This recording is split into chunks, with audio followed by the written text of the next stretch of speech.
Hey everybody, Pastor Jason and Pastor Andy here with you on this Life Change Daily Devotional. Hey listen, we bless you today in the name of the Lord. Pastor Andy, we never dreamed at the beginning of 2018 when we sat down with Pastor in the beginning of the year of Overflow. That's right. We were doing 21 days to Overflow devotionals. And here we are. Here we are a year and a half later, still filming devotions. We thought we were doing 21 and here we are a year and a half later. So we decided that for the month of June, we wanted to be able to release the top viewed devotionals that we have had for our entire time of being here. We realized that a lot of you have come to the devotionals later to the game. And so we wanted you to be able to go back and see some incredible things. There were times that when they were released and they were sent out with such power and with such purpose that they need to be released again. So, hey, listen, you guys check these out and we bless you in the name of the Lord. Hey, everybody, Pastor Jason here on Turn It Around Thursday. And I'm telling you, if I've ever said it before and if I've ever believed it before, I believe it in this moment, that this is a day of turnaround in people's lives. This, my God, is a week of turnaround in people's lives. This is a turnaround in your marriage. This is a turnaround in your family. This is a turnaround in your health. This is a turnaround in your mind. This is a turnaround in your body. This is a turnaround in your spirit. You have been going one way, but my God is about to turn it around for you. I'm believing for it. I'm expecting a miracle for you today. And I thank you for joining us today on this Turn It Around Thursday. This entire week, we have been talking about healing. As a matter of fact, the Spirit of the Lord began to deal with us as we began to film these devotionals. There was a shift that happened, a shift that upset even inside this staff, and said we need to go into prayer. We need to believe for and intercede because God is doing something powerful. And there was a breakthrough that happened as people began to intercede. And so we even shifted how we're doing it. Right now, as you listen to me off camera, there is a staff member who is interceding on your behalf and believing for you, who is believing for the miracle that's happening in your life and the turnaround that is occurring. So if you will, I would love for you to join me in the book of Luke, chapter 8. In the book of Luke, chapter 8, we're going to begin reading in verse 40. And it says, "So it was that when Jesus returned, that the multitude welcomed him, for they were all waiting for him." That's a word from the Lord for somebody. That you have been waiting on the Lord. Today is the end of your wait. The Spirit of the Lord has already walked in to your situation, and you're feeling him right now. And as the word of the Lord goes out, it's the word of the Lord that's going to bring healing to your life. My God, my God. Verse 41, "And behold, there became a man named Jairus, and he was a ruler of the synagogue. And he fell down at Jesus' feet and begged him to come to his house. For he had an only daughter, about 12 years of age, and she was dying. But as Jesus went, the multitudes thronged him. Now a woman, having a flow of blood for 12 years, who had spent all of her livelihood on physicians and could not be healed by any, came from behind and touched the border of his garment, and immediately her flow of blood stopped. And Jesus said, 'Who touched me?' When all denied it, Peter and those with him said, 'Master, the multitudes throng and press you, and you say, "Who touched me?" But Jesus said, "Somebody touched me, for I perceived power going out from me." Now when the woman saw that she was not hidden, she came trembling, falling down before him, and she declared to him in the presence of all the people the reason she had touched him, and how she was healed immediately. And he said to her, "Daughter, be of good cheer. Your faith has made you well. Go in peace." Now, I want to stop right there. We're going to continue reading on in there because there is a second instance of the Lord healing this young girl who was, a matter of fact, the original intention of his purpose that day. But along the way, as Jesus is purposed to go do a thing, along the way, this young lady, or this lady who, an older lady, was in the crowd, and this is what she had been dealing with. For 12 years, she had a constant flow of blood from her body. As a matter of fact, we'll say it like this. For 12 years, this lady dealt with having a constant cycle. For you ladies, you understand now what this lady has been dealing with. The implications that come with all of this, not just in your health. I understand all of the things that occur in your health when you are dealing with having this constant issue that is particular and significant to the female physiology. But something even more powerful happens in this instance, because if at this time the people were living according to the law, and Leviticus chapter 15 is very clear on what they call the law of bodily emissions. And one of the things that occurred is that when a lady was within the time of her cycle, or when any person was bleeding, but particularly a lady who was at the time of her cycle, everything that the lady touched became unclean. Everything she sat on became unclean.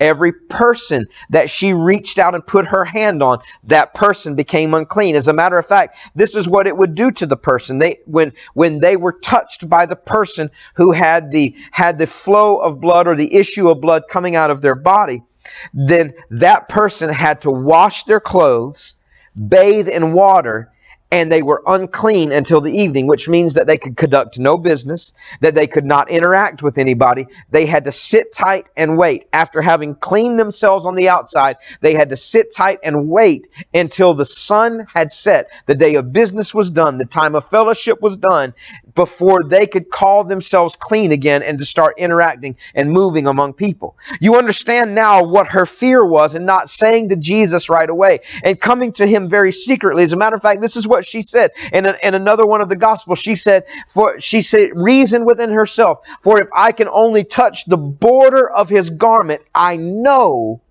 I will be made whole. So this lady reaches out and takes a chance on what she believes, takes a chance that she's not going to be ridiculed, takes a chance that she's not going to be chastised or castigated, takes a chance that the people are not going to look at Jesus and say, how are you going to allow this to happen to you? This is the kind of nonsense that goes on when you come around Jesus, that people just assume that they can defile the law and break the law. But this lady who refused to be crowded out, this lady who refused to let culture dictate what she was going to do, reached out and touched Jesus, and her faith. This is what Jesus said. It wasn't the fact that you touched me made me well. Your faith drew power from me. I'm telling you today that faith, a faith that is rising up inside of you, is about to draw power out of Jesus. It's about to draw power out of Jesus. It's about to bring a change into your life. You're going to reach out and you're going to grab Jesus, and you're going to do it in a way that you never have. And your faith will make you well. Now I want you to see what happens as we press on. Verse 49 says, while he was still speaking, someone came from the ruler of the synagogue's house, saying to him, your daughter is dead. Do not trouble the teacher. But when Jesus heard it, he answered him, saying, do not be afraid. Only believe, and she will be made well. When it came to the house, he permitted no one to go in except Peter, James, and John, the father and the mother of the girl. Now all wept and mourned for her, but he said, do not weep. She is not dead, but sleeping. Watch this. Watch what they did to Jesus. And they ridiculed him, knowing that she was dead.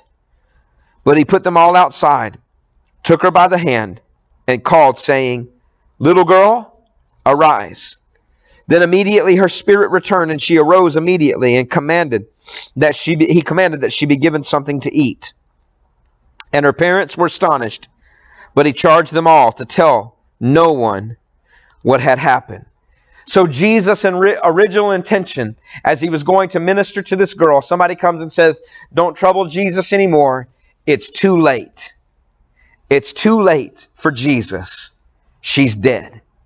And Jesus looks over at the synagogue ruler, and he says to him, the man Jairus, he says to him, listen, if you'll just believe, Your daughter will be made well. Now, when Jesus gets to the house, this is what he finds. He finds ridicule and unbelief. And Jesus pushes all ridicule and unbelief out the door. This is what I'm telling you today. You have to hang on to faith, and you have to shut the door on doubt. Hang on to faith and shut the door on doubt. See, this is what the Spirit of the Lord spoke to me as I was preparing for this very specific one. I was in the other room and I was getting ready. And the Spirit of the Lord spoke to me, and this is what He said to me. He said, Jason, one of the things that I'm going to do is I'm going to wake up dead reproductive systems. I'm going to wake up dead wombs. I'm going to wake up dead situations, and people who have been struggling to have children for years, you tell them that by this time next year, they will present their baby before God in they'll present their baby before God in dedication. My God, my God. I'm telling you that there is a faith that is stirring up. Right when my wife and I came to this church, I remember a man and a woman standing up on the stage as our pastor interviewed them.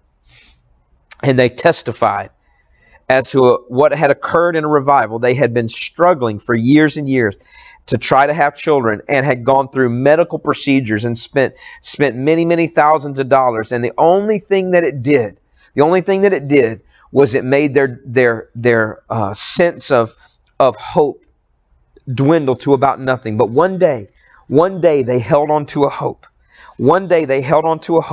They believed God. They went and took care of the things that they needed to take care of. And that couple stood before us with their child in their arms. I'm telling you, by faith today, God is bringing healing to families. He's bringing healing to families. So here's the other part. Dad, you have written off your child for dead because of the things that they have going on in their lives. People have just said, listen, you have to let them go. You have to let them go. They're in a lifestyle that they're not going to be set free from. If they could have been set free, they'd have been set free a long time ago. As a matter of fact, Dad, this is what somebody said to you. It's going to take a miracle from God for that child to come back. Dad, believe for that miracle. Your child is coming back home. God, this is what the Spirit of the Lord is saying to me today, that He is bringing healing. He is bringing healing to women. He is bringing healing to reproductive situations. And He is bringing healing to families. I testified earlier this week, I think it was on Take It Back Tuesday, about how my marriage was basically almost lost, and how God brought it back from the brink. And I testified also how the Lord has allowed my wife and I to be able to minister to a multitude of people. I had a friend of mine who himself is a minister, and he and his wife had been struggling in their marriage for a very long time, and I had been talking to him about things that he needed to do, and he was very hesitant to do those things. As a matter of fact, the fear of confronting things inside of himself kept him from doing that. But all of a sudden, in a day, he lost his entire family. In a day, he and his wife separated. I went and visited him in probably the saddest apartment that I've ever been in my life. It was a very, very low rent, 1-bedroom apartment. And I sat there in this apartment, and I looked over at my friend as I sat on the end of his bed, and he sat in the one chair that he had. And I sat there while my friend wept and wept and wept and said, Jay, it looks like it's all over for me. But I watched as that man of God put himself through a process of healing, put himself through a process of restoration, put himself through a process of tearing down strongholds. I remember going through all of these things with him, and he did them obviously with the hopes that his marriage was coming back, but understanding that it probably wasn't. At the time, he and his wife had signed divorce papers, and the only thing that was left was to wait for a 30-day period for that divorce to be completely sealed by the court. She was the one who had brought the petition against him for divorce. And I remember one day as she came to me and she asked me to if I had a few minutes to come and talk with her. And I remember sitting in a room with her for 2 hours as she sorted through some things and worked through. They had gone through counseling and counseling, sadly for them, had done nothing. They had done so many things, and she had given up on it. She'd given up on the marriage, but she felt like there was one shred left. And so she reached out and she grabbed the hem of Jesus' garment.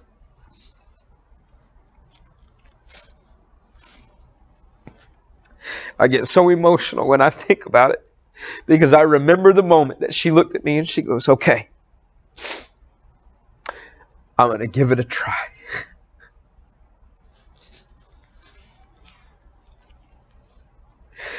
That friend of mine and his wife, they are still married. As a matter of fact, God bless them, and they have 2 more children. They are working in ministry and doing better than they have ever done in their lives. Their marriage is as strong as any marriage I've ever seen. They are a blessed people. And it's because each of them, just like Harus, he chose to believe. He chose to believe that Jesus could bring a dead situation back to life. And just like the woman with the issue of blood, she chose to believe that if she reached out and grabbed Jesus, that power would enter in. And this is what I'm telling you today, that if you will submit this, I know that hope is just about drained out of your life, but he didn't say that it takes faith the size of a mountain to move a mustard seed. He said it takes faith the size of a mustard seed to move a mountain. And I'm telling you that while you've been hearing me speaking, faith has been rising back up inside of you. And if you'll reach out now and you'll grasp it, God is going to bring a turnaround. Dad, if you'll pick up the phone and you'll call that daughter, if you'll pick up the phone and you'll call that son, God is going to restore the relationship with them. Wife, if you'll tear up those divorce papers and you'll reconcile with your husband, God's going to heal your marriage in a way that you never dreamed that he could.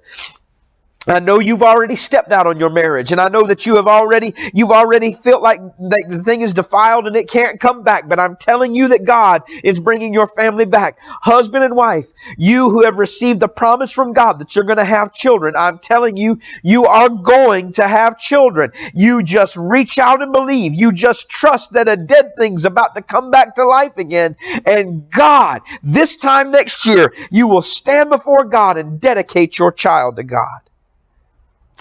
God is healing women today. Ma'am, you who are struggling right now, this is what the Spirit of the Lord spoke to me.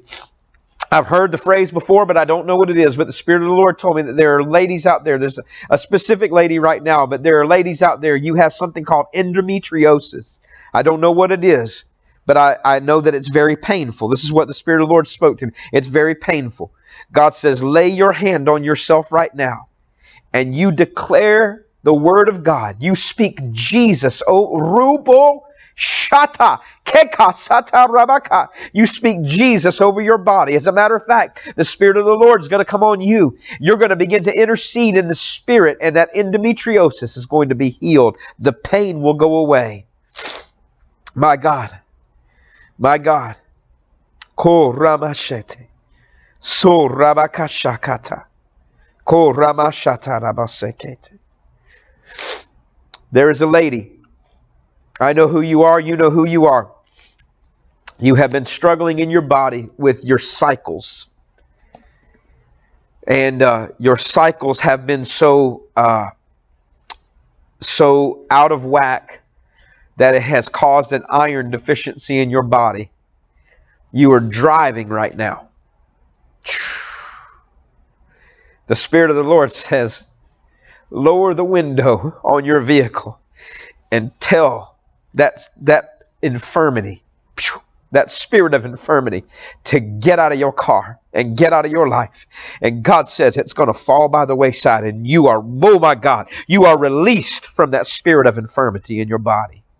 My God. My God.